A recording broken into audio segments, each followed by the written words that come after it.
Hello everyone, welcome back to day 12 of Mahabharata series. నిన్న మనం పాచికల ఆటలో శకుని కుట్ర, దుర్యోధనుడి దురాలోచన మరియు ధర్మరాజు బలహీనత గురించి తెలుసుకున్నాం. ఈరోజు ఆ పరాజయం తర్వాత పాండవులు ఎదుర్కొన్న పరిస్థితులు, వారి వనవాస ప్రారంభం గురించి తెలుసుకుందాం.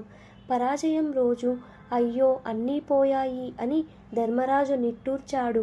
హస్తినాపుర సభలో నిశ్శబ్దం అలుముకుంది. హా, నా బిడ్డలు అని కుంతీదేవి కన్నీరు పెట్టుకుంది. ఆనాటి పరిణామాలకి వస్తే రాజ్యం కోల్పోయారు, సకల సంపదలు పోయాయి, ద్రౌపదికి అవమానం జరిగింది, 13 సంవత్సరాల వనవాసం విధించబడింది.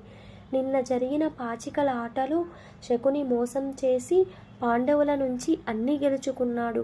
ఇప్పుడు వారు అడవికి వెళ్లాల్సిన సమయం వచ్చింది. అమ్మ, మేము అడవికి వెళ్తున్నాం అని ధర్మరాజు కుంతీదేవి పాదాల దగ్గర వంగాడు. పదండి సోదరులారా అని ధర్మరాజు పిలిచాడు. రాజభవనం నుంచి బయటకు వచ్చారు. అందరూ తమ ఖరీదైన బట్టలు తీసేసి మామూలు బట్టలు వేసుకున్నారు. మా రాజులు వెళ్తున్నారే అని ప్రజలు ఏడ్చారు. ధైర్యంగా ఉండండి, మేము తిరిగి వస్తాం అని అర్జునుడు ప్రజలను ఓదార్చాడు. అడవి దారిలో భీముడు ముందు నడుస్తూ దారి చూపిస్తున్నాడు. అర్జునుడు వెనక నుంచి రక్షిస్తున్నాడు. నకుల, సహదేవులు ద్రౌపదికి సహాయం చేస్తున్నారు. ధర్మరాజు అందరినీ ధైర్యపరుస్తున్నాడు.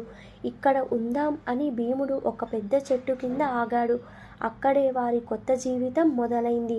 పండ్లు దుంపలతో ఆకలి తీర్చుకున్నారు.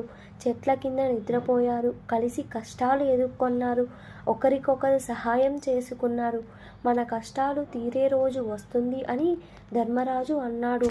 ఈ స్టోరీ నుండి మనం నేర్చుకోవాల్సింది ఏంటి అంటే, కష్టాలు తాత్కాలికం, కుటుంబ బంధం శాశ్వతం.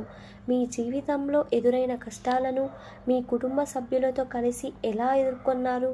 Share your experience in comment section. Please do subscribe and follow for more. Thank you each and everyone.